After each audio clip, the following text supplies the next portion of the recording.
I still remember those marble steps throwing my reflection back at me like a dare.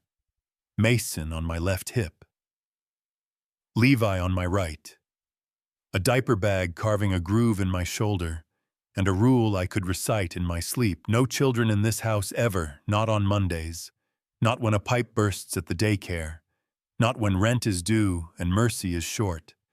And then Conrad Hale appeared at the top of the staircase with that lawyer voice that weighs every word and said, "No children, and my knees quit on me, yeah."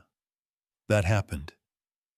I dropped fast, whispering, "Please don't scare them. I'll keep them in the laundry room, quiet as mice, and he didn't touch me, but grief can curl a hand into a fist, even when it stops halfway, you know what I mean."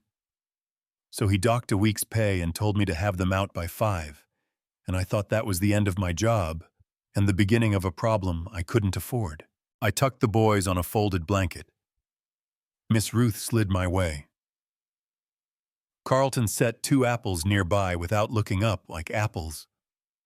Just fall out of pockets in that house. I scrubbed brass and banisters and kept counting minutes. Then I looked down at a text about a late bill. Looked up and my twins were gone. 3:42 p.m. Burned into me like a brand. I followed the sound of laughter that didn't belong in that wing, tiny bright laughter that ignores rules to a cracked door. The old nursery dust floating in the sun, like the room was full of snow. And there they were by a faded rocking horse, staring up at a man who had boarded this place shut for 10 years. And Mason said it one clumsy word that can split a mountain. Dada, and I swear I heard something inside Conrad shift like a lock turning. Levi toddled forward and patted his knee. Horsey and I braced for thunder, but he went to his knees instead, palms up like a surgeon approaching a wound. "Horsey," he whispered. And the billionaire of Ashford Bay crawled across that Persian runner with my boys riding his back, while Miss Ruth and Carlton stood there holding their breath. And in a house that had been a tomb, there was squealing and carpet burn, and a softness more dangerous than rage. That night on the landing, he said, not looking at me, "You may bring them when you need to," then added like he had to spell it for the marble. "Your children," and in the kitchen, Miss Ruth said, he'd cracked the rule the way you crack a safe and find a photograph instead of cash. But storms have siblings, and the very next morning, his ex, Sloane Archer, arrived in heels that talk hair, perfect smile like sugar on a razor. "New staff," she said at me, then let her gaze slide toward the laundry hall where a playpen sat. And children. Boundaries slipping, and before I could shrink, Conrad said, "They're hers," I allowed it, which wiped the smile off for half a heartbeat, not long enough to matter, and she leaned on words like stability, perception, investors, all those shiny knives people carry in nice rooms. I kept moving, kept polishing, and then the investor breakfast blew the hinges off the quiet. I'd tucked the twins near the kitchen door with wooden spoons to keep them busy. But the double doors to the dining room were heavy, and curiosity is stronger than weight. They burst in, giggling spoons up like knights, and every head turned, some disgusted, some charmed. Sloane practically purred, "Yeah, here it comes." But Conrad stood, lifted Levi like he belonged there, and rested a hand on Mason's head. "They're part of the house," he said, and after a beat that felt like a year, he added, "And part of me," and the line landed with a thud. You could feel in your chest. A silver-haired investor leaned back and chuckled. "Makes you human," Hale and the room exhaled, which is not the same thing as forgiving, but it isn't nothing either. That should have been our turn right the moment the story goes clean and easy. But that's not how grief and power work. Sloane started making calls. Stories sprouted in town like mushrooms after rain, not lies. You can swat insinuations that stain a note tied to a rock came through the west drawing room window. Weak men fall, weak men burn cheap paper, expensive malice. Conrad read it like a recipe with one lousy ingredient. Told me to stay close to my boys, and I nodded. But being protected doesn't feel like safety. When you've got babies and bills, it feels like standing on a mark someone else can see. Then, confidential papers went missing from his desk, and the house held its breath. Eyes flicked to everybody who had keys and reasons, and that night I saw Carlton slide out of the study with a folder under his arm. My stomach fell through the floor, I told Conrad, because truth doesn't wait for perfect timing. He summoned Carlton Hoyce, cool as a locked door. You've served this house 30 years. Why betray it now? And Carlton said he had taken the papers to hide them from Sloane. They were tucked in a flower bin. Miss Ruth said yes, without blinking, and I saw Conrad sag into his chair like the weight finally added up. If you're lying, you never step foot in this house again. If you're telling the truth, I left you to carry something I should have carried. And that's when I understood how thin loyalty had been stretched in those halls, how easily doubt turns friends into suspects. He called the staff to the Great Hall and put his name on a new law. Children are welcome here. My rules are mine to make and mine to break, and Sloane glided forward. You're trading discipline for sentiment, she said, tone soft enough to blister. It looks like weakness, and he said flat. It looks like my decision, which shut the room for a second, not forever, but long enough to hear the chandelier hum.